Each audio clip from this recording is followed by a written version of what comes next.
Start हो गई होगी। एक बार यस टाइप कर दो, फिर स्टार्ट करते हैं आज के सेशन को। Am I audible and visible to everyone? Yes, yes type कर दो एक बार, फिर स्टार्ट करते हैं।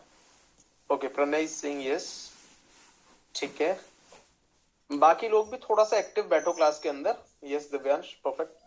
क्योंकि मैं ना एक एक टॉपिक पढ़ाऊंगा आप लोगों को, देन आप लोगों को मौका दूंगा, कोई भी उस टॉपिक से रिलेटेड आपका डाउट है तो आप मेरे से पूछ पाओगे, ठीक है।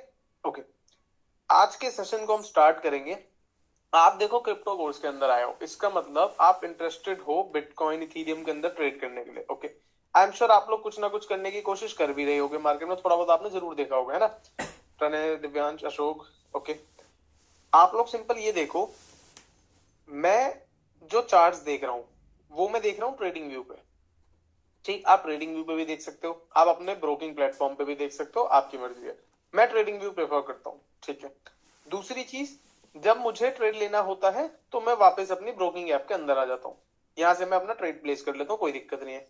प्लेटफॉर्म कौन सकते हो, जो भी आपकी कंट्री में लीगल है उसको आप यूज कर सकते हो। अगर आप लोग मेजोरिटी ऑफ द लोग इंडिया से होंगे आई एम श्योर, तो यहाँ पे FIU सर्टिफाइड प्लेटफॉर्म चलते हैं। एक सिंपल एग्जांपल है डेल्टा एक्सचेंज का, रेफर कोड मैं ग्रुप पे भेज दूंगा, आप ज्वाइन कर सकते हो, नहीं कर रखा अभी तक तो, ठीक है। बाकी कोई भी प्लेटफॉर्म चलेगा जो FIU सर्टिफाइड है, ऐसा कुछ नहीं कि यही यूज करना है, आपकी मर्जी है। ओके, जब भी हम क्रिप्टो मार्केट के अंदर ट्रेड करना चाहते हैं तो इसमें ट्रेड करने से पहले हमें जो चीजें देखनी होती है वो ये देखनी होती है कि मार्केट का नेचर क्या चल रहा है। नेचर, जब हम नेचर देख लेते हैं तो हम स्क्रीन पे अपने लेवल्स ड्रॉ करते हैं, लेवल्स ड्रॉ करते हैं। जब नेचर और लेवल्स दोनों हो जाते हैं फिर हम उसमें अपने सेटअप की एंट्री ढूंढते हैं, और जब हमें सेटअप मिल जाता है तो हमें तीन चीजें पता चलती है। Number 1 is entry point, number 2 is SL point, and number 3 is हमारा टारगेट पॉइंट। तो तीनों में से जब हमें तीनों क्वेश्चन के आंसर मिले तो समझ जाओ कि वो एक वैलिड ट्रेड हो सकता है हमारा, ठीक है। सारे ट्रेड सही लेने के बाद भी ऐसा कभी नहीं होगा कि 100% आपके टारगेट ही जाएंगे, ये इम्पॉसिबल चीज है। रियलिस्टिक रहे अगर, तो सब कुछ सही करने के बाद भी 60 to 70% ही विन रेट मिलता है। मतलब कि 10 ट्रेड लेने के बाद आपके 3 से 4 SL नॉर्मली भी होंगे। तो आपको इस चीज को स्टार्टिंग से दिमाग में रखना है कि लॉसेस जब भी होंगे उसको चुपचाप एक्सेप्ट करना है और अगले ट्रेडिंग सेशन का वेट करना है। नहीं तो अगर आप मार्केट से लड़ाई करने लग जाओगे कि नहीं आज ऐसे कैसे ऐसे लोगे, मैं तो इसको कवर करूंगा, तो फिर ये विन रेट बाय बाय हो जाएगा और आपका कैपिटल भी बाय हो जाएगा। वो चीज अपने को नहीं करनी, थोड़ा सा स्मार्टली चलेंगे सारी चीजों पे, ठीक है। ओके, स्टार्ट करता हूं सबसे पहले मैं क्रिप्टो के चार्ट नेचर के साथ। चार्ट नेचर सिर्फ इतना कहता है मार्केट का कि मार्केट के दो फेज होते हैं। पहला फेज होता है ट्रेंडिंग फेज। ट्रेंडिंग फेज, जब मार्केट एक ट्रेंडिंग मूव दे रहा है, मार्केट या तो ऊपर ही ऊपर भाग रहा है या नीचे ही नीचे गिर रहा है, इसको बोलते हैं ट्रेंडिंग फेज। दूसरा फेज होता है कंसोलिडेशन फेज, कि मार्केट फंसा हुआ है, साइडवेज है, रेंज के अंदर है, मतलब मार्केट को ज्यादा मूवमेंट दे नहीं पा रहा, कहीं ना कहीं दो लेवल के बीच में फंसता हुआ मार्केट हमें दिख रहा है, ये होता है कंसोलिडेशन फेज। नेचर ये है कि अगर मार्केट ने एक ट्रेंड दिया है तो ट्रेंड के तुरंत बाद एक और ट्रेंड आ जाए, इसके चांसेस तो होते हैं कम। चांसेस ज्यादा किस चीज के होते हैं कि अगर मार्केट में एक ट्रेंड आया है, ट्रेंडिंग फेज आया है, तो उसके बाद मार्केट कंसोलिडेट कर सकता है, साइडवेज फेज में मार्केट जा सकता है। फिर जब साइडवेज फेज आ जाएगा तो मार्केट उसके बाद फिर से एक ट्रेंडिंग मूव दे सकता है किसी भी एक डायरेक्शन का, वो सेटअप बताएगा, ठीक है। तो in short chart nature crypto के अंदर मतलब ये है कि ट्रेंडिंग फेज के बाद साइडवेज फेज आता है, साइडवेज के बाद फिर ट्रेंडिंग फेज आ सकता है, दैट इज एब्सोल्युटली ओके। कुछ एग्जांपल्स दिखाता हूं, देखो आपको, एक सेकंड रुको।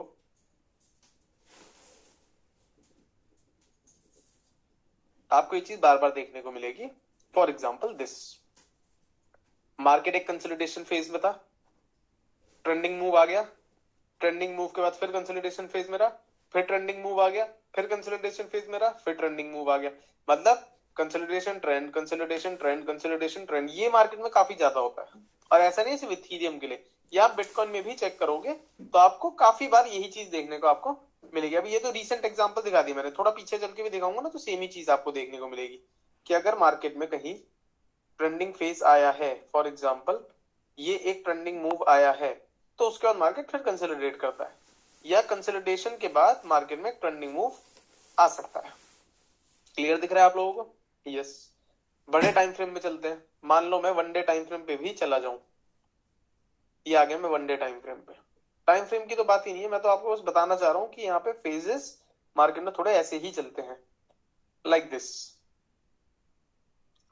मार्केट में ट्रेंडिंग मूव आया, कंसोलिडेट कर गया, थोड़ा सा ऊपर गया, फिर कंसोलिडेट ही करता रह गया, फिर अब ट्रेंडिंग मूव दे रहा, फिर कंसोलिडेट कर सकते हैं, यहाँ पे कोई बड़ी चीज नहीं है। मार्केट में ट्रेंडिंग मूव आया, कंसोलिडेट कर गया, फिर ट्रेंडिंग मूव आया, फिर यहाँ से एक ट्रेंड के बाद ट्रेंड आ गया, वो बात अलग है, ये रेयर ऑक्यूरेंस है।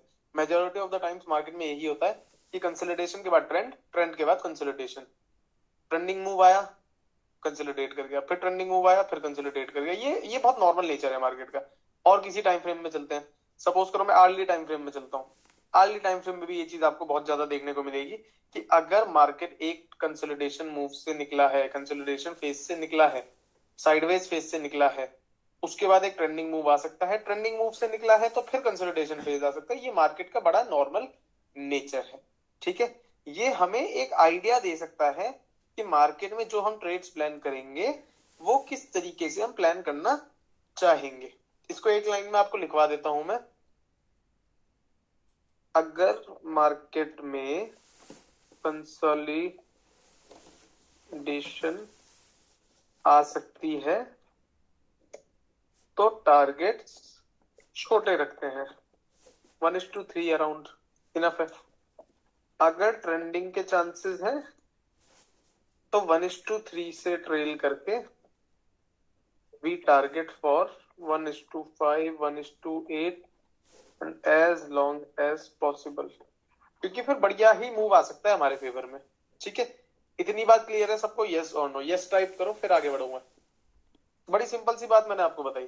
ट्रेंडिंग मार्केट के बाद मार्केट साइडवेज हो सकता है, साइडवेज मार्केट के बाद मार्केट में मोमेंटम आ सकता है, दोनों चीजें बैक टू बैक हो जाए इसके चांसेस कम है कि ट्रेंडिंग के बाद फिर ट्रेंडिंग ही हो जाए मार्केट, या कंसोलिडेशन के बाद फिर कंसोलिडेशन ही आ जाए मार्केट में, ये थोड़ा सा कम प्रोबेबिलिटी होती है। ज्यादा प्रोबेबिलिटी इसी चीज की होती है कि बहुत बड़ा ट्रेंड आया है तो मार्केट फंसेगा फिर उसी हिसाब से, और बहुत ज्यादा फंस के निकला है तो मार्केट मूव भी देगा फिर उसी हिसाब से, ठीक है। क्लियर है लोगों को? अब बात आती है कि चलो मैंने ये मोटा मोटा आइडिया ले लिया कि भाई चार्ट में क्या हो सकता है या कहां मार्केट मूव दे सकता है, इसके आगे क्या करूं मैं? इसके आगे बात आती है मल्टीपल टाइम फ्रेम एनालिसिस। लोग प्राइस एक्शन को, चार्ट रीडिंग को किसी भी टाइम फ्रेम में यूज कर सकते हैं, इनफैक्ट आप भी कहीं पे भी यूज कर सकते हो, आपकी मर्जी है। लेकिन मैं जो पर्सनली यूज करता हूं वो है 5 मिनट टाइम फ्रेम। हर ट्रेडर का अलग अलग हिसाब किताब होता है। आप अगर मेरे से ये पूछना चाहो कि मुझे कैसे पता चलेगा कौन सा टाइम फ्रेम मेरे लिए है, तो मेरा आंसर आपके लिए ये होगा कि जो टाइम रेट, जो भी आपको टाइम फ्रेम एक विन रेट बना के दे पाए, वो टाइम फ्रेम आपके लिए एकदम ठीक है। मैं 5 मिनट की यूज करता हूँ पर्सनली, क्योंकि 5 मिनट में एक तो मोमेंटम जल्दी दिखता है, कोई ज्यादा बोर नहीं करता मार्केट, हम बायर है ना, तो हमें बोर नहीं होना मार्केट से। दूसरी चीज, 5 मिनट की कैंडल्स के हिसाब से स्टॉप लॉस भी हमारे छोटे आते हैं और टारगेट भी इजी टू अचीव होते हैं, तो थोड़ा सा 5 मिनट इजी हो जाता है मेरे लिए। 15 मिनट पे भी कर सकते हो आप ट्रेड, 1 आवर पे भी कर सकते हो, मर्जी आपकी है, but I always prefer 5 minute time frame, Indian market के लिए भी और यहाँ पे क्रिप्टो मार्केट के लिए भी, ठीक है। अब बात करते हैं आगे। जब हम मल्टीपल टाइम फ्रेम एनालिसिस की बात करते हैं तो क्या मतलब है? देखो 5 मिनट टाइम फ्रेम है छोटा, ठीक है। इससे थोड़ा ऊपर जाएंगे तो क्या अर्ली टाइम फ्रेम मान लो, इससे बड़ा time frame, daily time frame मान लो इससे भी बड़ा, weekly time frame, monthly time frame and so on, ठीक है। जब 5 मिनट टाइम फ्रेम पे हम एंट्री करना चाह रहे हैं, ट्रेड ढूंढना चाह रहे हैं, और अगर हमें अर्ली टाइम फ्रेम पे या डेली टाइम फ्रेम पे कोई ऐसी चीज दिख जाए जो डायरेक्शन का कोई अंदाजा दे दे हमें, तो ये बड़े टाइम फ्रेम छोटे टाइम फ्रेम को तो नचा देते हैं अपने साथ। जैसे सपोज करो दो लोग लड़ाई में गए, एक बंदे की सोर्स है दूसरे की नहीं है, आपस में लड़ रहे हैं, कोई ना यही से पीट पा रहा ना यही से पीट पा रहा, लेकिन जिस बंदे की सोर्स ज्यादा होगी वो जीतेगा उस लड़ाई को, समझ रहे हो? तो ऐसे ही टाइम फ्रेम्स हैं। 5 मिनट टाइम फ्रेम अकेला आ रहा है, लेकिन अगर किसी और का सोर्स लग गया उसके साथ, अर्ली टाइम फ्रेम का लग गया, डेली टाइम फ्रेम का लग गया, तो वो जो ट्रेड होगा, वो जो लड़ाई होगी, वो ये टाइम फ्रेम जीत पाएगा, क्योंकि इसको कहीं ना कहीं इसका सपोर्ट मिल रहा है, एडिशनल कंफर्मेशन मिल रहा है। तो हम क्या करते हैं, कुछ सेटअप्स के अंदर बड़े टाइम फ्रेम का कंफर्मेशन लेके चलते हैं। हेडिंग डालो सब लोग, rules for range breakout setup using multiple time frame analysis. बहुत प्यारा सेटअप है, स्पेशली उन लोगों के लिए है जो ऑफिस जाते हैं, बिजनेस करते हैं, मतलब पूरा टाइम मार्केट में नहीं बैठ सकते। ये सेटअप ऐसा है, इसके लिए ज्यादा चार्ट को देखना नहीं पड़ता। दिन में एक बार भी नजर मारोगे बहुत है आपका। जब सेटअप बनेगा तो थोड़ा सा उस टाइम पे एक्टिवली बैठ जाना मार्केट में, नहीं तो इतना कोई दूर दूर से भी देख सकते हो उस सेटअप को। मैं समझाता हूँ कैसे। Step one, go to 1 day time frame and spot a range. Try करो मिनिमम कैंडल की विक कट करनी पड़े and range at least 5 to 6 plus candles की हो and candles side by side हो। स्टेप वन ये है।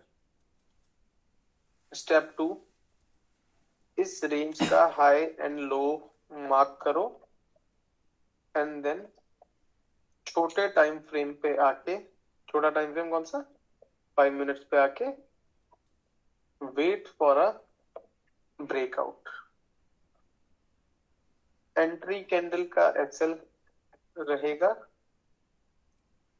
टारगेट 1:3 पे ट्रेल होगा एंड अगर एंट्री कैंडल बहुत छोटी है तो फिर एसएल प्रीवियस स्विंग का रहेगा। ठीक है, 2 मिनट दे रहा हूं, आप इन रूल्स को नोट डाउन करो, फिर मैं आके आपको समझाता हूँ इस सेटअप को चार्ट पे।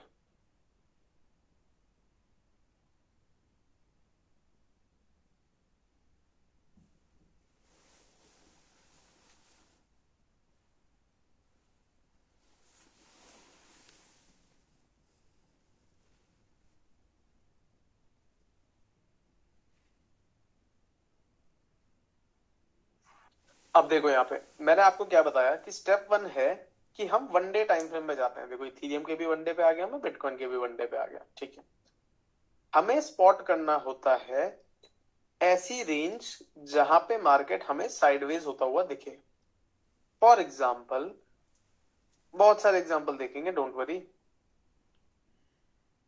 मुझे चाहिए ऐसा चार्ट जहां पे कैंडल जो है वो बिल्कुल साइड बाय साइड फंसी हो।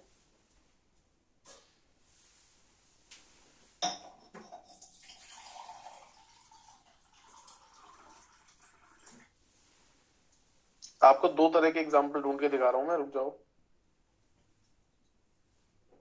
एक एग्जाम्पल ऐसा जहां पे मूवमेंट होगा, एक एग्जाम्पल ऐसा जहां पे मूवमेंट नहीं होगा। ओके, इसको हटा देते हैं थोड़ी देर के लिए। ओके, पहली चीज आप नोटिस करो, मैं 2 चीजें मार्क करूंगा, आप लोग आंसर करने की कोशिश करना कौन सी आपको बेटर लग रही है, कौन सी आपको खराब लग रही है। एक तो मैं मार्क कर रहा हूं इसको, इसको, और एक मैं मार्क कर रहा हूं इसको। ये है 1, ये है 2। कौन सी रेंज आपको पर्सनली बेटर लग रही है वो बताओ। मैसेजेस ऑन है आप लोगों के, बताओ। पर्सनली 1 आपको ज्यादा अच्छी लग रही है, 2 आपको ज्यादा अच्छी लग रही है? ऐसे मोटा मोटा ऊपर से बताओ, टाइप करो 1 और 2, which is better as per you. People are saying 2, पहली वाली खराब लग रही है। ठीक है, बिल्कुल सही आंसर है आपका। ऐसा क्यों है मैं आपको बताता हूं। हमें जो रेंज चाहिए उसमें कैंडल साइड बाय साइड हो तो वो ज्यादा बेटर रहता है। यहाँ पे क्या है ना, कैंडल के अंदर मूवमेंट है, मूवमेंट है। बट यहाँ अगर आप देखोगे तो कैंडल साइड बाय साइड बन रही है, मतलब हमें ऐसे ऐसे ऐसे मूवमेंट को मार्क नहीं करना, हमें कैंडल जब साइड बाय साइड बन रही हो ना वो रेंज ज्यादा अच्छी लगती है।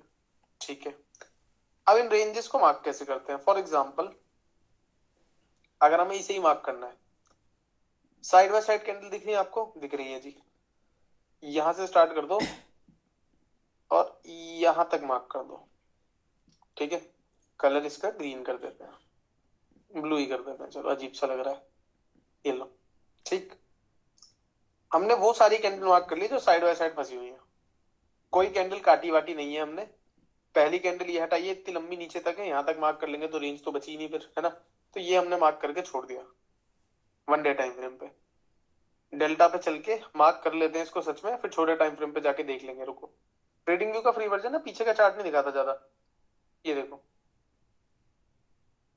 ये वाली अभी हम मार्क कर रहे थे, इसको मार्क कर लेते हैं। सारे एग्जांपल देखते हुए चलेंगे पीछे जाके, डोंट वरी।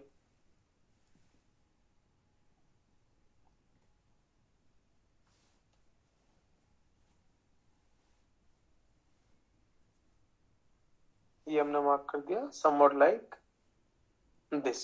ठीक है, एक रेंज मार्क हो गई। और रेंज मार्क करते हैं। मार्केट में फिर कैंडल साइड बाय साइड दिखी, हमने इसे भी मार्क कर लिया। मार्केट में फिर कैंडल साइड बाय साइड दिखी, हमने इसे भी मार्क कर लिया। ठीक।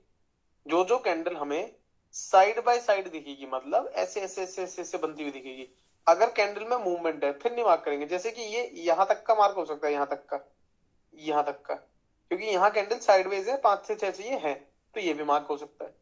लेकिन अगर मूवमेंट आ गया इसमें तो फिर नहीं मार्क करेंगे। ट्राई करना, देखो शक्ल से दिखता है, आप खुद देखो शक्ल से दिखता है कि आप इसको भी मार्क कर सकते हो, इसको मार्क कर सकते हो, लेकिन इसको नहीं मार्क कर सकते क्योंकि मूवमेंट है इसमें। तो साइड बाय साइड जब मार्केट फंसता है क्लियरली दिखता है, दैट्स इट। अब वनडे पे हमने रेंज मार्क कर ली, हमारा स्टेप 1 हो गया पूरा। क्या था स्टेप 1? कि go to one day time frame and spot a range. Try करो मिनिमम कैंडल की विक कट करनी पड़े हमें, और कम से कम 5 से 6 कैंडल की रेंज हो, और कैंडल साइड बाय साइड हो। स्टेप 1 पूरा पूरा हमारा फुलफिल हो गया। स्टेप 2 क्या है? इस रेंज का हाई एंड लो मार्क करो। हमने हाई एंड लो मार्क कर लिया, रेक्टेंगल बना लिया है ना, तो हाई ये हो गया, लो ये हो गया, खत्म। हाई ये हो गया, लो ये हो गया, ठीक है। अब क्या करना है हमें? अब हमें छोटे टाइम फ्रेम पे जाना है। छोटे टाइम फ्रेम मतलब 5 मिनट पे जाना है, ब्रेकआउट का वेट करना है। मतलब हमने वनडे से रेंज वेंज मार्क कर ली, अब हम यहाँ पे कुछ नहीं करेंगे, अब हम सीधा 5 मिनट पे जाएंगे।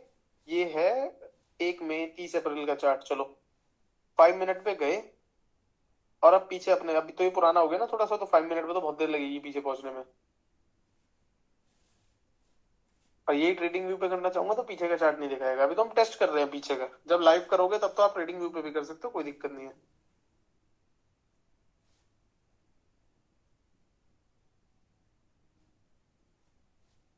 ये जितने सेटअप दिख रहे हैं ना चैनल वगैरह आपको, ये सब डिस्कस होंगे, डोंट वरी। जैसे जैसे सेटअप सिखाऊंगा आपको सारे क्लियर हो जाएंगे। अभी हम रेंज ब्रेकआउट की बात कर रहे हैं, तो रेंज ब्रेकआउट पे ही रहेंगे।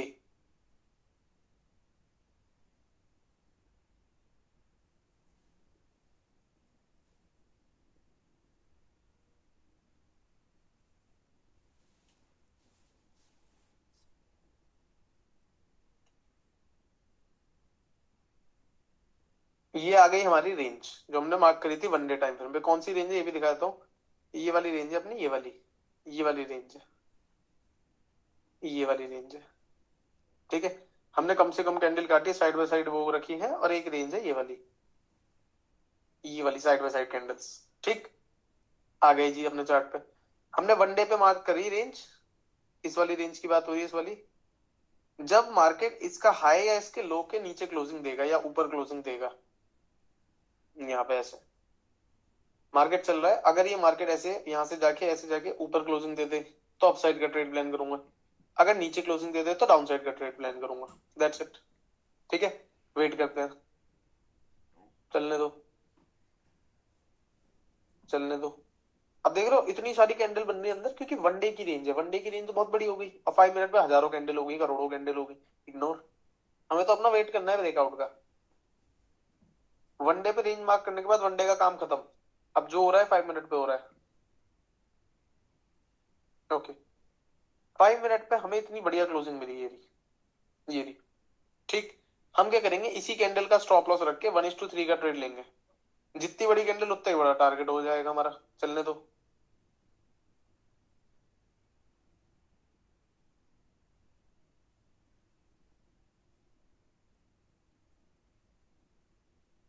1:3 हमारा कंप्लीट हो गया यहाँ पे। ठीक। मस्त है। 111 पॉइंट का टारगेट इथीरियम के अंदर बहुत अच्छा टारगेट होता है। ये आ गया हमारा फर्स्ट टारगेट। अब अगर हम एंट्री कैंडल का एसएल नहीं देते तो फिर मार्केट एसएल मारने की कोशिश करता हमारा। हमने कम से कम एंट्री कैंडल का देना है। एंट्री कैंडल बहुत छोटी है तो पिछले किसी स्विंग का एसएल देना है। अगर मान लो एंट्री कैंडल इतनी सी बनी होती, इतनी सी, तो फिर मैं इसका एसएल नहीं देता, फिर मैं कम से कम इस स्विंग का एसएल देना पड़ता मुझे। वो हमें जजमेंट कॉल लेनी पड़ेगी ट्रेड की एंट्री के हिसाब से। तो अभी तक हमने क्या करा, वनडे पे रेंज मार्क करी, हाई लो उसका मार्क करके छोटे टाइम फ्रेम पे आके 5 मिनट पे, 5 मिनट में जैसे ही उसका ब्रेकआउट हुआ इस रेंज का, इसके ऊपर आके मार्केट ने 5 मिनट की कैंडल क्लोज करी, हमने तुरंत ट्रेड ले लिया। वनडे पे ब्रेकआउट हुआ है नहीं हुआ है हमें फर्क नहीं पड़ता, हमने तो सिर्फ रेंज मार्क करी है वहां से, उसके बाद छोटे टाइम फ्रेम में आ गए। 5 मिनट पे ब्रेकआउट हो गया, एंट्री करेंगे यहाँ से, दैट्स इट। ठीक है। फ्यूचर के अंदर ट्रेड करो क्रिप्टो में, ऑप्शन में जाने की जरूरत नहीं है, फ्यूचर आराम से हो सकता है, लेवरेज इतना बढ़िया मिलता है। लेवरेज वगैरह की ना इन डेप्थ हम बात करेंगे कल की क्लास के अंदर, जो हम जब डिसिप्लिन और साइकोलॉजी डिस्कस करेंगे ना, वहां मैं आपको बता दूंगा आपको कितना लेवरेज लेना है, कैसे स्टार्ट करना है, वो सब कल की बात है। अभी मोटा मोटा समझ लो फ्यूचर में हम ट्रेड करेंगे। ओके, 1:3 हो गया। ओके, अब नेक्स्ट ट्रेड, जब मार्केट फिर साइडवेज हो गया, मार्केट कंसोलिडेशन फेज से थोड़ा सा निकला, फिर कंसोलिडेशन फेज में फंस गया, कोई बात नहीं, हमने ये वाली रेंज भी मार्क कर दी, ये वाली, ये वाली भी मार्क कर दी, साइड बाय साइड कैंडल बनती हुई दिखी हमें, है ना। फिर हम किस चीज का वेट कर रहे हैं, हमने हाई लो मार्क करा, ऊपर क्लोजिंग मिल जाएगी तो ऊपर का ट्रेड लेंगे, नीचे क्लोजिंग मिल जाएगी नीचे का ट्रेड लेंगे। लेकिन ये जो क्लोजिंग है ये 5 मिनट टाइम फ्रेम में देख रहे हैं, वन डे की क्लोजिंग से हमें कोई मतलब नहीं है यहाँ पे, ठीक है। हमने हाई लो मार्क करा और चुपचाप हम जाके बैठ गए 5 मिनट टाइम फ्रेम पे, वेट करेंगे, अगर ऊपर क्लोजिंग मिलेगी तो ऊपर का ट्रेड, नीचे क्लोजिंग मिलेगी तो नीचे का ट्रेड। वेट करते हैं, देखो अभी क्लोजिंग नहीं मिली, नीचे आ गया मार्केट, फिर नहीं मिली क्लोजिंग, फिर नीचे आ गया मार्केट, चलने दो। ओके, मार्केट ने ऊपर क्लोजिंग दी, ये रही एंट्री कैंडल, ये है। एंट्री कैंडल का भी एसएल दे सकते हो, लेकिन अगर छोटी लगे तो आप प्रीवियस स्विंग का एसएल दे सकते हो। प्रीवियस स्विंग बहुत पास में यहाँ पे, चाहे यहाँ दे दो चाहे यहाँ दे दो, आपकी मर्जी, दोनों ही ट्रेड ओके है, कोई इतनी दिक्कत नहीं है इसमें, ठीक है। चलने दो, 1:3 का हम टारगेट रखेंगे, 1:3 का मिल गया। उसके बाद बड़ा टारगेट एम करेंगे, क्योंकि रेंज ब्रेकआउट सेटअप बहुत तगड़ा मोमेंटम दे सकता है। अब जैसे यहाँ मैं इसकी बात करूं, आप खुद बताना, जो आपने चार्ट नेचर सीखा है, क्या यहाँ से मूवमेंट आ नहीं सकता। मार्केट एक ट्रेंडिंग फेज से आया है, कंसोलिडेशन फेज यहाँ पे भी बनाया है, यहाँ पे भी बनाया है, मतलब 2 बार कंसोलिडेशन फेज ऑलरेडी हो चुका है, तो भैया तीसरी बार ट्रेंड जाएगा, इसके चांसेस तो बहुत ही ज्यादा बढ़ जाते हैं। वही चीज भी है यहाँ पे, कि मार्केट ने ऐसी दौड़ लगाई कि आप भाई साहब 1:3 1:5 तो छोड़ो, 1:25 और 1:35 गिनो फिर, ये चीज होती है मार्केट में, सिंपल पूरा ट्रेंड आ गया। इसका भी रीजन है कि 5 मिनट टाइम फ्रेम में इतनी ह्यूज रैली दिख रही है, बिकॉज रेंज एक्चुअली में वन डे टाइम फ्रेम की थी, तो टारगेट भी तो वन डे के हिसाब से दे दिया मार्केट ने, क्लोजिंग इतनी दूर देके हमारी। क्या होता है मैं बताता हूँ, प्राइस एक्शन में जब हम रेंज ब्रेकआउट की बात करते हैं, नॉर्मल प्राइस एक्शन की बात कर रहा हूं मैं, नॉर्मल प्राइस एक्शन पे रेंज ब्रेकआउट का मतलब होता है ऊपर क्लोजिंग मिले सेम टाइम फ्रेम पे तो ऊपर चले जाओ, नीचे क्लोजिंग मिले नीचे चले जाओ। ये प्राइस एक्शन का सिंपल सेटअप जब मैंने टेस्ट करा क्रिप्टो के अंदर, तो मुझे पता चला इसका तो यार कोई विंडेट ही नहीं आ रहा, बिल्कुल बेकार है। Market most of the times क्या कर रहा है, market most of the time कर रहा था, जो मैंने टेस्ट करा था सिंपल 5 मिनट की ही रेंज ढूंढ के 5 मिनट पे ट्रेड करा था मैंने, तो उसमें क्या मिल रहा था मुझे कि मार्केट क्लोजिंग दे रहा है, हल्का फुल्का ऊपर जा रहा है, पलट के एसएल मार रहा है, कई बार नीचे भी चला जा रहा है डायरेक्ट, कोई नहीं, but most of the time यही कर रहा था, हल्का फुल्का ऊपर जाके एसएल मार रहा था मार्केट। तो इससे विन रेट बनाने के लिए मुझे कुछ अलग करना पड़ा मार्केट में। मैंने क्या करा, मैंने कहा अगर मार्केट थोड़ा सा ऊपर जा ही रहा है फिर एसएल मार रहा है, तो क्यों ना मैं इसको बड़े टाइम फ्रेम पे देखूं, क्योंकि अगर मैं वन डे टाइम फ्रेम पे हूं, वन डे टाइम फ्रेम पे हूं और मार्केट क्लोजिंग देके थोड़ा सा ऊपर जाके पलट के एसएल भी मारे वन डे टाइम फ्रेम पे, तो भी जितनी देर में मार्केट थोड़ा सा ऊपर गया है वन डे टाइम फ्रेम में, उतनी देर में 5 मिनट टाइम फ्रेम पे तो मेरा 1:10 भी आ जाएगा, क्योंकि वो छोटी कैंडल्स है। तो मैंने स्मार्टली वन डे और 5 मिनट को कंबाइन करके एक विंडेट बना लिया अपना, यहां से इस सेटअप का जन्म हुआ। ठीक, जब मुझे दिखा कि वनडे अकेले से विंडेट नहीं दे पा रहा, लेकिन वनडे को 5 मिनट से कंबाइन कर रहा हूं, तो फिर 5 मिनट पे विंडेट मिल जा रहा है मुझे, वहां से ये सेटअप आया, उसके पीछे की साइकोलॉजी ये थी मेरी। समझ में आ गया सबको। तो फिर से एक बार समरी दे रहा हूं इस सेटअप की, कि हमें simple one day time frame पे कैंडल्स जहां साइड बाय साइड हो, जहां साइड बाय साइड कैंडल्स दिखनी स्टार्ट हो, वहां हमें इसको मार्क करना है, रेंज को 5 से 6 कैंडल साइड बाय साइड हो, इसका हाई लो मार्क करके 5 मिनट पे चुपचाप जाना है, और 5 मिनट पे जैसी हाई या लो का ब्रेकआउट हो 5 मिनट की ही कैंडल से, तो उसी कैंडल के हिसाब से 1:3 का एक ट्रेड हमें ले लेना है, या तो एंट्री कैंडल का एसएल, या फिर एंट्री कैंडल छोटी है तो प्रीवियस स्विंग का एसएल आप रख सकते हो, दैट्स इट। 1:3 टारगेट रहेगा मिनिमम। उसके बाद चाहे market one day time frame पे थोड़ा सा ऊपर जाके पलट के एसएल भी मारते, डजेंट मैटर, क्योंकि 5 मिनट में हमारा 1:3 फिर भी हो चुका होगा, हमारा विंडेड वहां पे बन सकता है बहुत प्यार से। ये सेटअप क्लियर है सबको, यस और नो? किसी का कोई भी कैसा भी डाउट इस सेटअप से related, please go ahead and ask me. जिसको क्लियर है वो लिख दे क्लियर।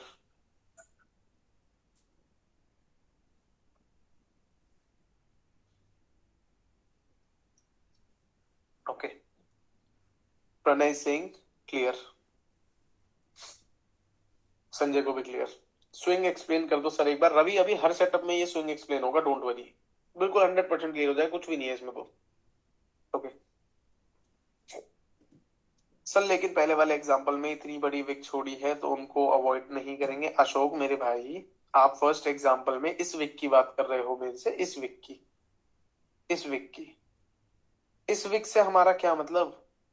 मैंने क्या बोला? रेंज हम वहां मार्क करते हैं जहां कैंडल साइड बाय साइड बन रही हो। ये कैंडल तो पहले ही अलग चल रही है, ये कैंडल भी पहले ही अलग चल रही है हमारे उससे रेंज से। हमारी रेंज तो यहां से यहां तक की है जहां कैंडल साइड बाय साइड बननी स्टार्ट हुई है। उससे पहले बाद में से फर्क नहीं पड़ेगा हमें, अवॉइड कर सकते हैं इसको क्लियरली, कोई प्रॉब्लम नहीं है। क्लियर? ओके, नेक्स्ट सेटअप मैं आपको एक और पढ़ाने जा रहा हूँ। आज की क्लास में हम दो सेटअप पे वर्क करेंगे, एक रेंज ब्रेकआउट हो गया, एक एम हो जाएगा और एक डब्ल्यू भी हो जाएगा। ठीक है, एम और डब्ल्यू का भी मैं पहले आपको साइकोलॉजी समझाने वाला हूँ कि ये सेटअप बना कैसे क्रिप्टो के लिए, क्योंकि ये सेटअप भी प्राइस एक्शन भी, देखो सारी चीजें घूम करके प्राइस एक्शन से कनेक्ट होती है, लेकिन प्राइस एक्शन को डायरेक्ट यूज करोगे विंडर नहीं मिलेगा। जो जेन्युइन बात है, आप लोग खुद भी करके देखते हो उस चीज को। मैंने डब्ल्यू और एम में भी खुराफात करी, रेंज ब्रेकआउट का तो मैंने आपको खुराफात समझा भी दी कि भाई ऐसे ऐसे था, सेम टाइम फ्रेम पे विंडेड नहीं मिल रहा था, तो मैंने दो टाइम फ्रेम कंबाइन करे और अपना एक विंडेड बनाने की कोशिश करी। सेम चीज मैंने डब्ल्यू और एम पैटर्न में करी। हेडिंग डालो सब लोग, rules for W slash M pattern for crypto. ये सिर्फ और सिर्फ क्रिप्टो के लिए एप्लीकेबल है, इंडियन मार्केट का एकदम अलग होता है, कभी ये उठा के वहां यूज करने लगे तो दिक्कत हो जाएगी आपको। ठीक है, क्रिप्टो के लिए आप क्या देखो सबसे पहले, जब मार्केट एक डबल बॉटम या डबल टॉप जैसा स्ट्रक्चर बनाए, जिसके टॉप्स एंड बॉटम्स ऑलमोस्ट आसपास ही हो, तब एक नेकलाइन ड्रॉ करो बिना विक कट करे and wait for breakout. After breakout क्या करना है? इथीरियम का अलग है, बिटकॉइन का अलग है। इथीरियम के लिए तो सिंपल है,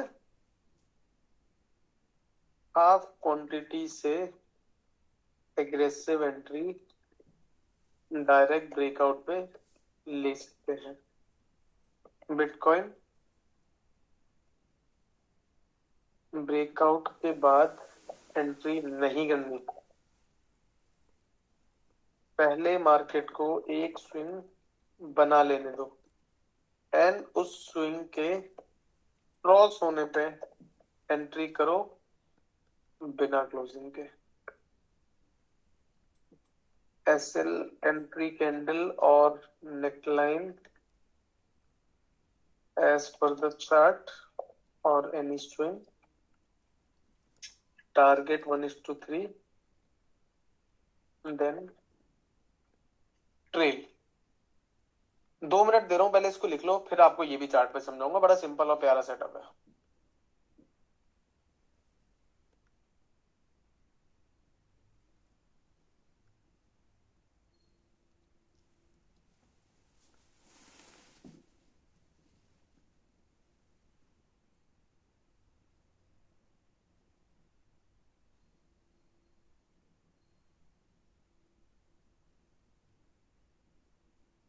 डब्ल्यू और एम का भी मैं आपको समझाता हूँ। डब्ल्यू और एम सेटअप्स कैसे होते हैं, ऐसे दिखते हैं।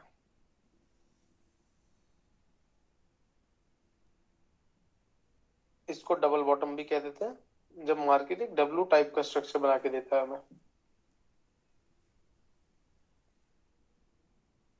ठीक है, और इसको डबल टॉप या एम पैटर्न भी बोल देते हैं, जब मार्केट दो टॉप टाइप के स्ट्रक्चर बना के देता है हमें।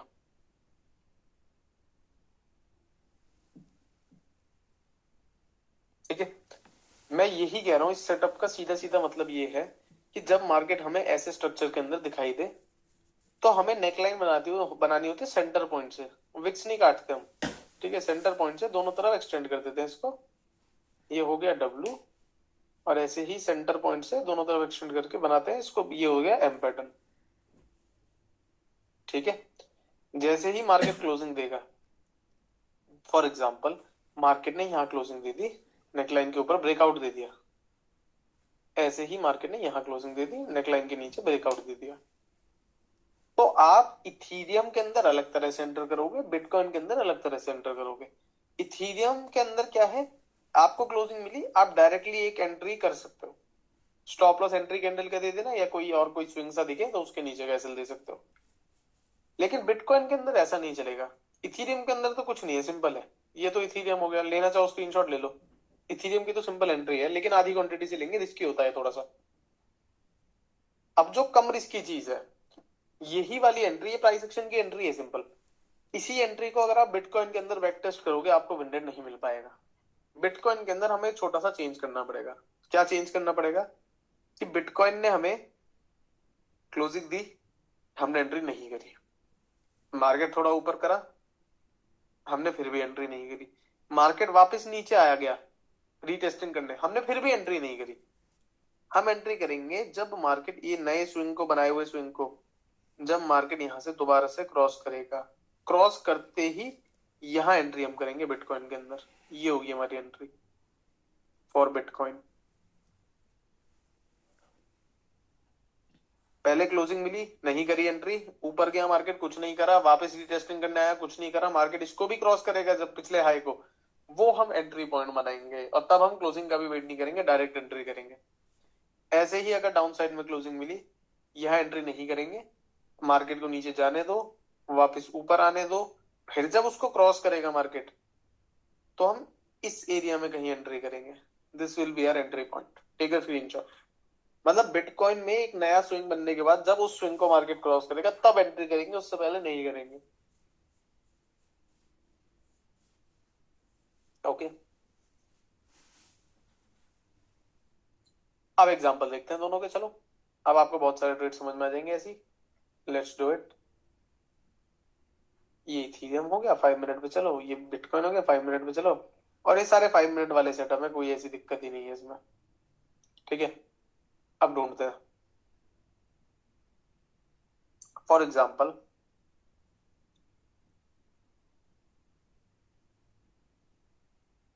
दिस।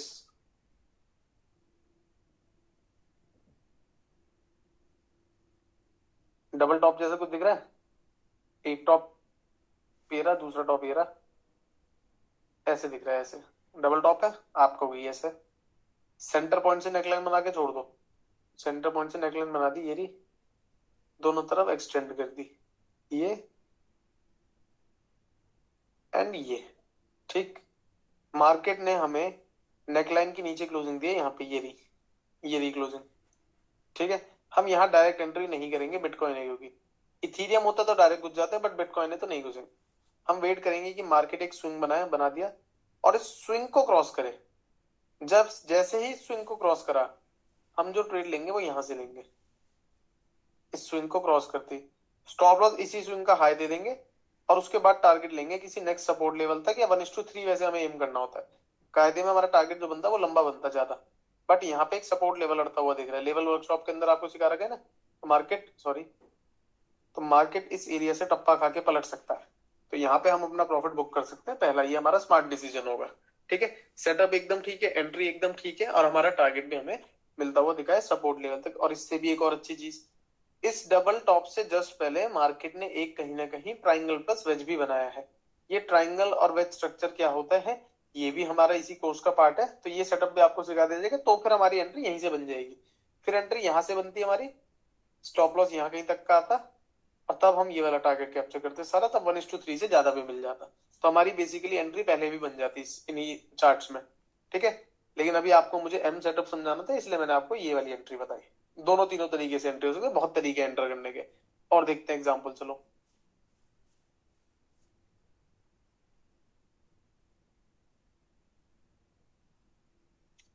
ओके, ये एक स्टॉप लॉस वाला एग्जाम्पल है।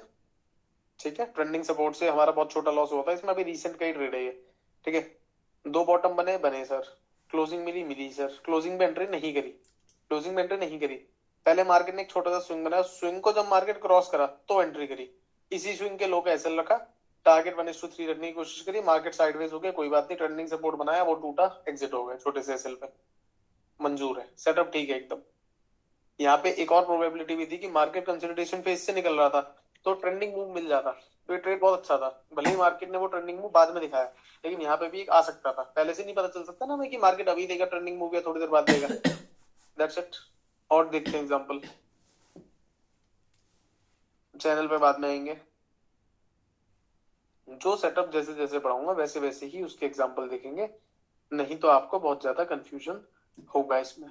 ठीक है, कंसल्टेशन फेज से मार्केट जब भी निकल रहा है मजा ही आ जा रहा है भाई।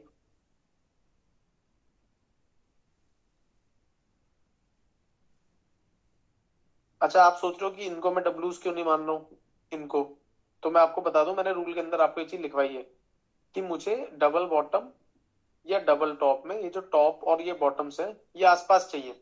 अगर ये इतने ऊंचे नीचे हैं तो ये अच्छे नहीं माने जाएंगे। देखते हैं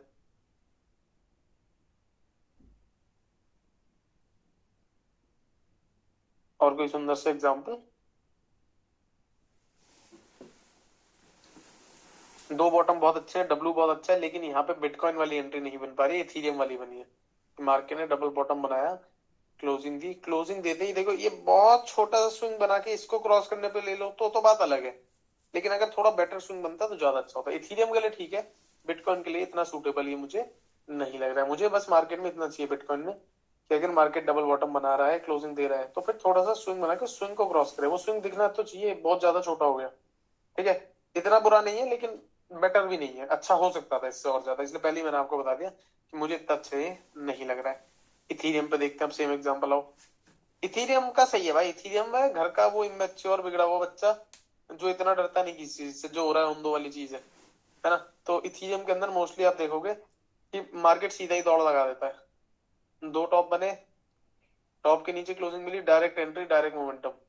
इथीरियम नहीं वो करता ड्रामे, इथीरियम देता है।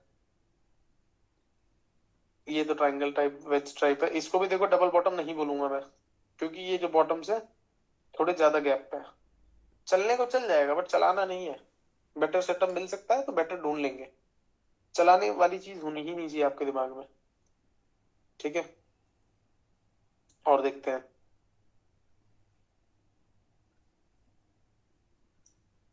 एम एन डब्ल्यू ढूंढना चाह रहा हूं मैं आपके लिए, ये रहा एम पैटर्न लो। लाइव स्ट्रीम का ट्रेड है हमारे, दो टॉप बने, सिंपल क्लोजिंग मिली, इथीरियम में डायरेक्ट एंट्री मिल सकती है। इथीरियम है तो यहां से एंट्री, और यही बिटकॉइन होता तो ये स्विंग क्रॉस करने के बाद यहां से एंट्री होती बिटकॉइन में। समझ रहे हो, इथीरियम में तो डायरेक्ट एंट्री, ये बिटकॉइन होता तो यहां से एंट्री होती। दोनों की एंट्री में यही डिफरेंस है बस। एक और एग्जांपल देखते हैं लास्ट, फिर मैं आपको होमवर्क दूंगा।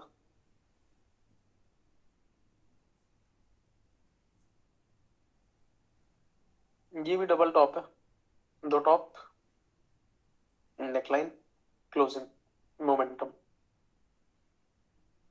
और एग्जांपल देखते हैं, ये भी है, दो top, top one, top two आसपास है, सिंपल डबल टॉप है, डायरेक्ट क्लोजिंग डायरेक्ट एंट्री, ऐसे स्विंग का दे दो बहुत है, उसके बाद जितना मिल जाए उतना बोनस है आपके लिए। और देखते हैं, दैट्स इट। क्लियर हुआ सबको, यस और नो? किसी का कोई भी कैसा भी क्वेश्चन इस सेटअप से related, please go and ask मी। बस मेक श्योर इथीरियम वाली एंट्री इथीरियम में ही यूज करो, बिटकॉइन वाली एंट्री बिटकॉइन में ही यूज करो, और इंडियन मार्केट की जो अपना थ्री लाइन डब्ल्यू और थ्री लाइन एम होता है वो सिर्फ वही यूज करो। उसको यहां मत घुसाओ, इसको वहां मत घुसाओ, हर चीज का विंडेट अलग अलग होता है। हर मार्केट की स्ट्रेटेजी भी अलग हो सकती है, जरूरी नहीं है एक सेटअप जो एक चार्ट पे चल रहा है वो दूसरे पे चले। इनफैक्ट ऐसा भी होता है कि एक सेटअप बिटकॉइन के अंदर अच्छा विंडेज दे रहा हो सकता है वो इथेरियम के अंदर ना दे, या एक सेटअप किसी एक स्टॉक के अंदर, इंडियन मार्केट की बात करूं, एक स्टॉक में अच्छा विंडेज दे रहा है दूसरे में दे ही ना। तो ये बहुत इजी चीज है। क्लियर हुआ सबको? सर टाइम की कोई दिक्कत नहीं, कोई दिक्कत नहीं है इसमें। सर एमडब्ल्यू में कैसे सेटअप नहीं लेने चाहिए, जो भी आपके रूल्स को फॉलो नहीं करे वो नहीं लेने चाहिए आपको, या बहुत ही छोटा, या बहुत ही मतलब लोग ऐसे एम ढूंढने, मान लो कि इसमें डब्ल्यू ढूंढने लग जाए तो मजा नहीं आएगा। क्लियर सेटअप दिखे तो सही, एम बने तो एम जैसा दिखे, डब्ल्यू बने तो डब्ल्यू जैसा दिखे। क्लियर?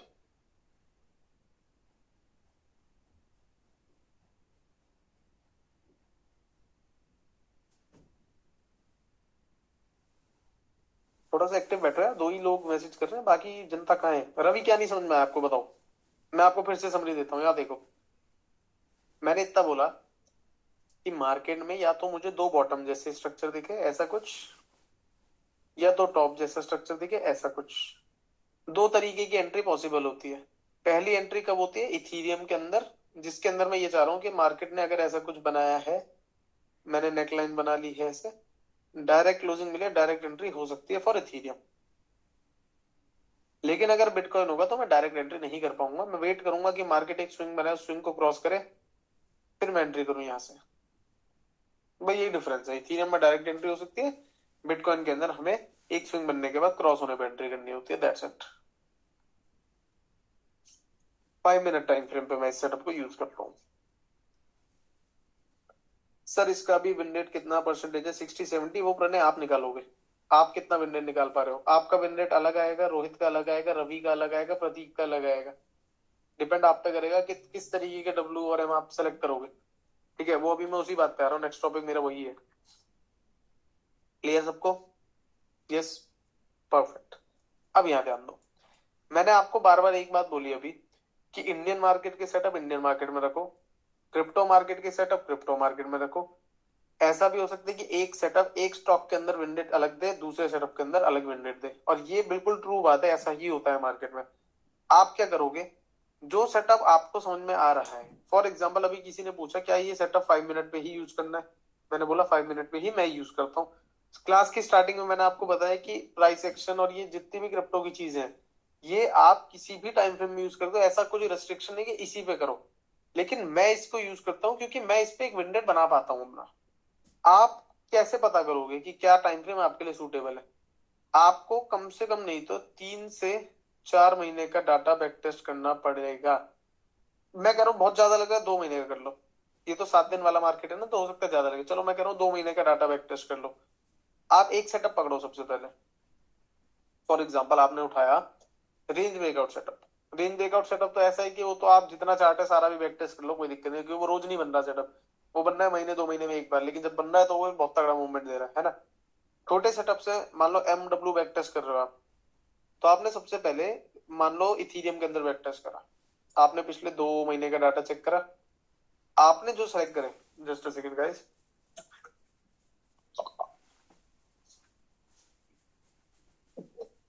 आपने जो MOW सेलेक्ट करे उसमें पिछले 2 महीने में सपोज करो आपको विन रेट मिल रहा है 30%, सिर्फ 30% विन रेट का मतलब क्या हुआ? 10 ट्रेड लेने के बाद आपके 7 ट्रेड का एसएल हो रहा है, तो ये तो अच्छा नहीं है, ये तो बेकार है। तो आप थोड़ा MOW में देखोगे जाके कि जो एसएल वाले आपने ढूंढे हैं उनमें क्या कॉमन है। उनमें कुछ बेसिक चीजें कॉमन आएंगी, मैं अभी बता देता हूँ। या तो आपने बहुत ही छोटे MOW ले लिए, बहुत ही छोटे, फंसे हुए मार्केट में से, रेंज ब्रेकआउट मतलब रेंज में है मार्केट, फंसा हुआ है उसमें MOW ढूंढ रहे हो, तो ऐसा हो सकता है बहुत ज्यादा। या फिर आपने ये ऐसे वाले MOW ले लिए जिसकी ये स्विंग ऊपर नीचे ज्यादा है, ऐसे है।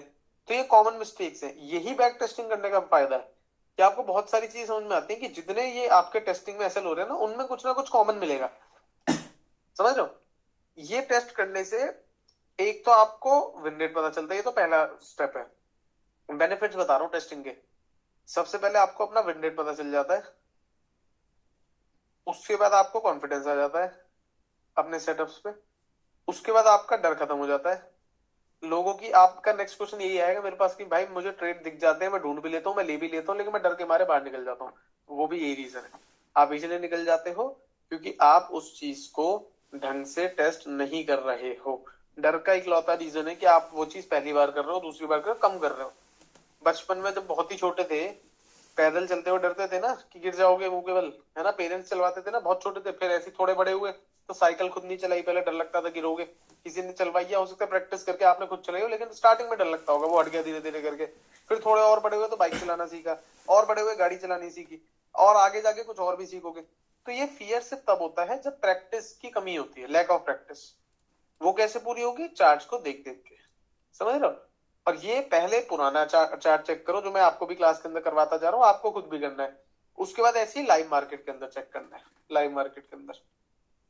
आप ये मान लो, अभी मैं एक चैलेंज भी स्टार्ट करने वाला हूँ बहुत जल्दी यूट्यूब पे आप ही लोगों के लिए।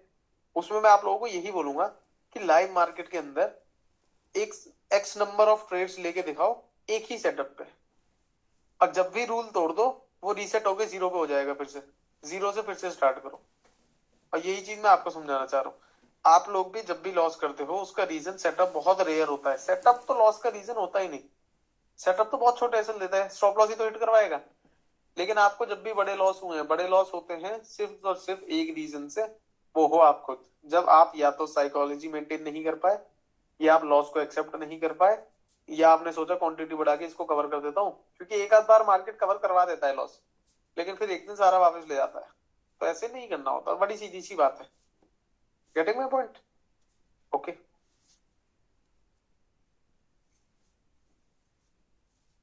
तो मैंने आपको आज की क्लास के अंदर क्रिप्टो का chart nature and movement analysis समझाया। इसके बाद मैंने आपको समझाया कि हम जो स्टेप्स हमारे ट्रेडिंग के वो यही है कि पहले हम एक बार चार्ट नेचर के थोड़ा सा बिगर पिक्चर पे नजर मारते हैं, उसके बाद स्क्रीन पे लेवल्स बनाते हैं। अच्छा, लेवल्स का वर्कशॉप आपके ग्रुप में ऑलरेडी अवेलेबल है, ठीक है। लेवल्स अपना देखा, बनाया, उसके बाद आए सेटअप ढूंढने। सेटअप पे तीन चीजें मिलती है हमें, entry point, SL point and target point. तीनों क्वेश्चन का आंसर आपके पास होगा, कहां से एंट्री लूं, कहां तक एसएल दूं, कितना मैं टारगेट प्लान करूं। 1:3 हो गया जैसे इन आर केस आज के सेटअप्स में, और रेंज ब्रेकआउट में 1:3 से ट्रेल करके हम बड़ा टारगेट प्लान करते हैं। तो ये आपके बेसिक बेसिक स्टेप्स रहते हैं ट्रेडिंग के। इसके बाद मैंने आपको पढ़ाया, ये अभी आऊंगा इस पे, डब्ल्यू और एम फॉर क्रिप्टो। इस स्क्रीनशॉट का भी सेम देखो, जूम करके दिखाता हूँ। दो बॉटम बने, डायरेक्ट क्लोजिंग मिली, डायरेक्ट क्लोजिंग में एंट्री नहीं करी। बिटकॉइन होगा, इस स्विंग को जब मार्केट क्रॉस करेगा तो क्रॉस करने पे एंट्री हम लेते हैं, ठीक है, उससे पहले नहीं लेते। किसी ने अभी थोड़ी देर पहले पूछा था कि सर स्विंग में कंफ्यूजन हो रहा है।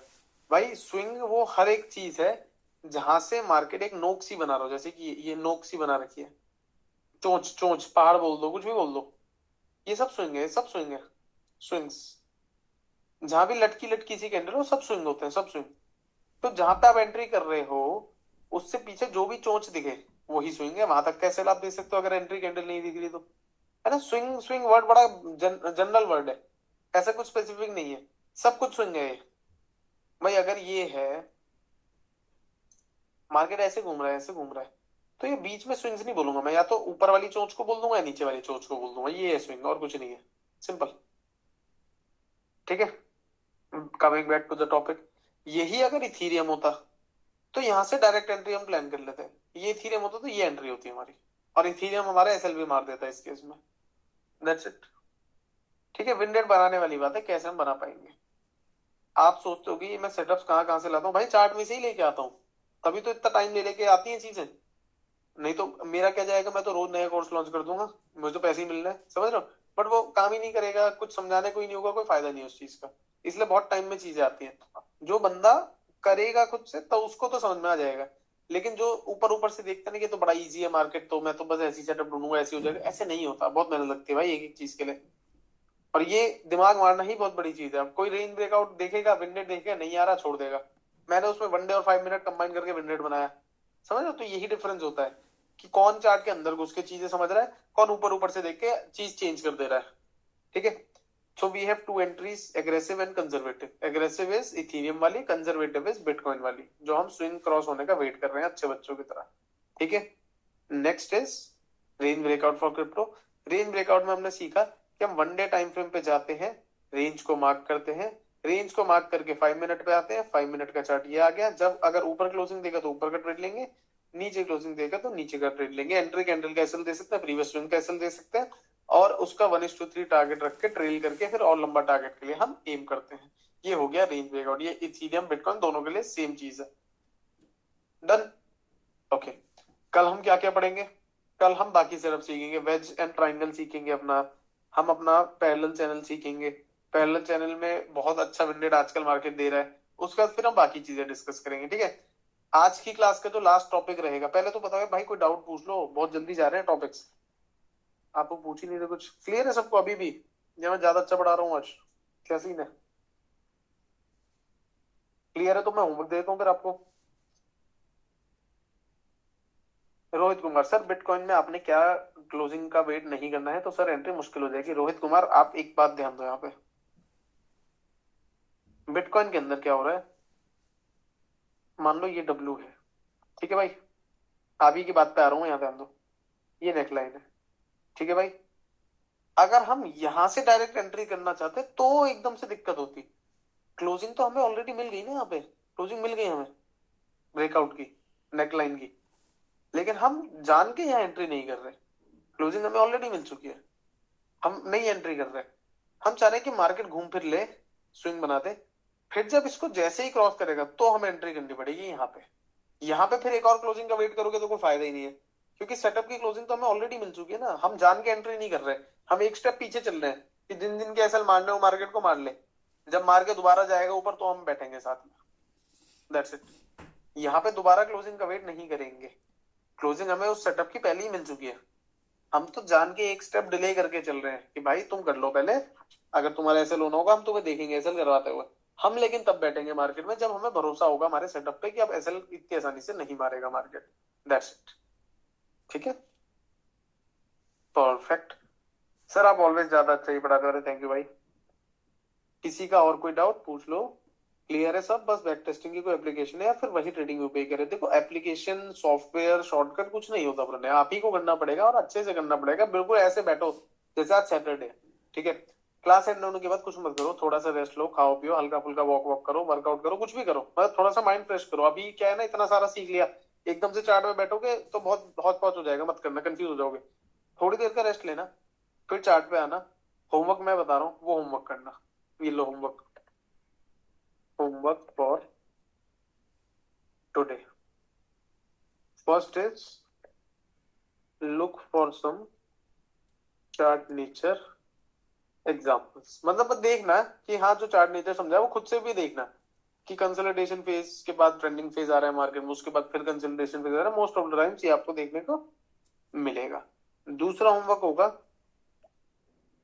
Try to back test range breakout setup, ये मान लो 10 एग्जांपल के आसपास ढूंढ लो, ठीक है, और कल क्लास में आके अपना विन रेट बताना कि क्या विन रेट आप निकाल पाए। अभी सिर्फ 10 करके देखो पहले, ठीक है।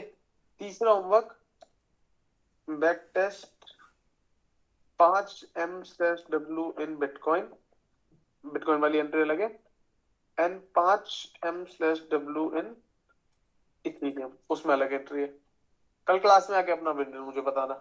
साथ में मान लो इस सेटअप से, इस रूल से रिलेटेड कोई डाउट आएगा तो वो भी मेरे से पूछ सकते हो। ये अभी मैंने पहला होमवर्क दिया आपको, जो आज आज आप कर रहे हो। जब कल की भी क्लास हो जाएगी उसके बाद फिर आपको प्रॉपर बैक टेस्टिंग करनी होगी 2 से 3 महीने की।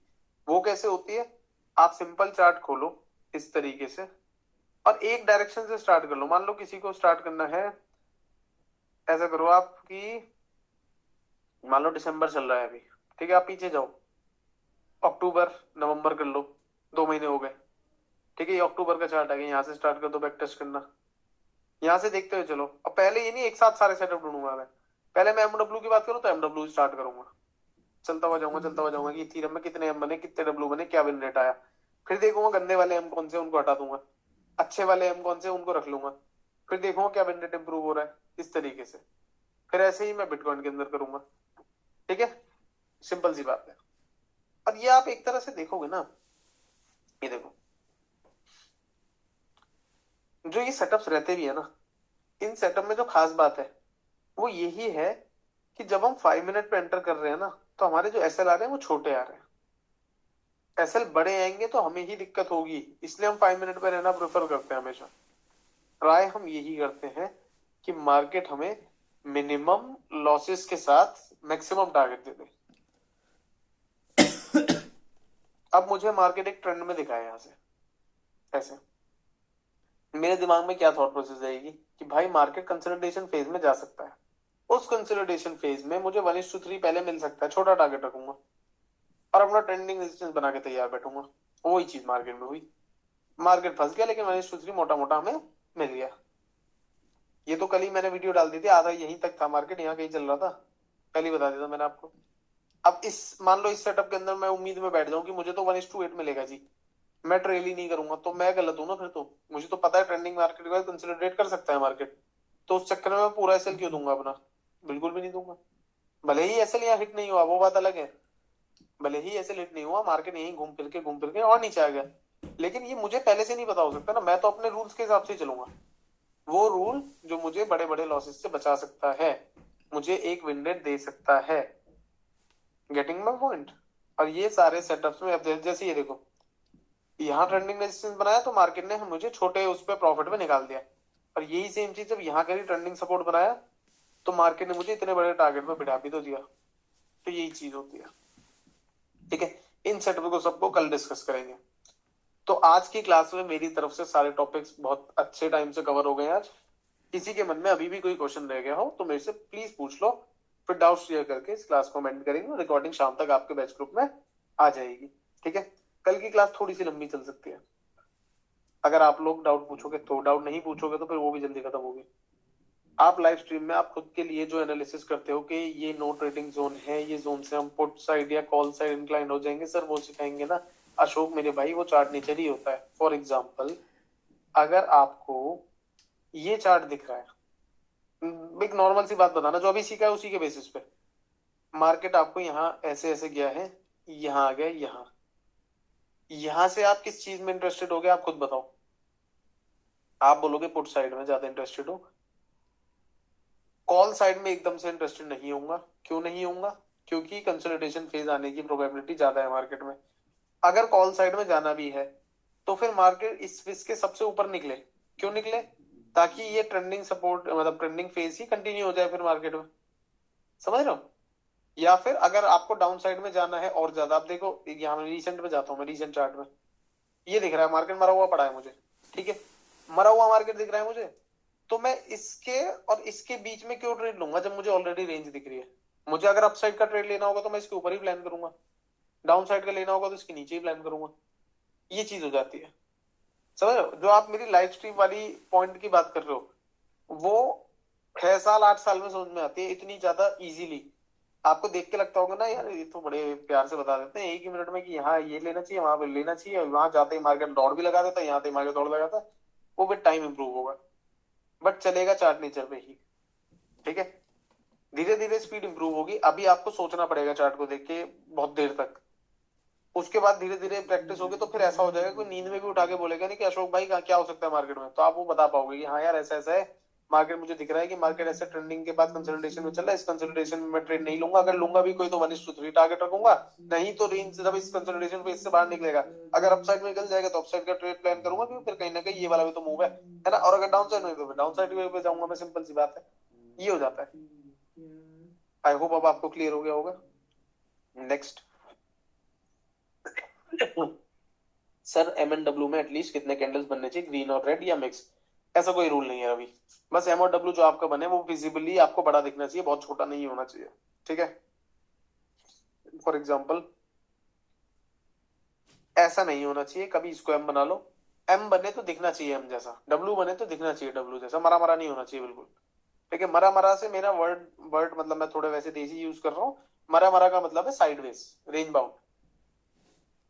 ओके, मैं 1 डे और 1 आवर में आप जो देखते हो एक एरिया मार्क करते हैं वो पूछ रहा हूँ सर। हाँ मैंने बता दिया आपको, है ना? Okay sir, perfect. अब और बात करते हैं थोड़ी सी, मैंने आपको बताया 5 मिनट हो गया, 5 मिनट टाइम फ्रेम में हम ट्रेड प्लान करते हैं। 5 मिनट के ऊपर हम जाते हैं, चाहे वो आर्ली टाइम फ्रेम हो, चाहे वो 1 डे टाइम फ्रेम हो, चाहे वो और कोई बड़ा टाइम फ्रेम हो। 5 मिनट से छोटे टाइम फ्रेम भी होते हैं, 3 2 1, बट इसमें ना नॉइस बहुत ज्यादा होती है, मार्केट हिलता डुलता ही रहता है, आप कभी क्लियर हो ही नहीं पाओगे। तो मेरे हिसाब से 5 मिनट से छोटा आपको नहीं जाना चाहिए। 5 मिनट और 1 डे टाइम फ्रेम का कॉम्बिनेशन सबसे अच्छा होता है। यहाँ पे अगर आप देखोगे तो मार्केट कंसोलिडेशन फेज से निकला था, ट्रेंडिंग मूव लेकर आया, यहाँ पे अगर फिर कंसोलिडेट कर दिया तो वो हमारे लिए बहुत अच्छा साइन होगा, क्योंकि फिर उस कंसोलिडेशन फेज से जब निकलेगा फिर एक ट्रेंडिंग मूव आ सकता है।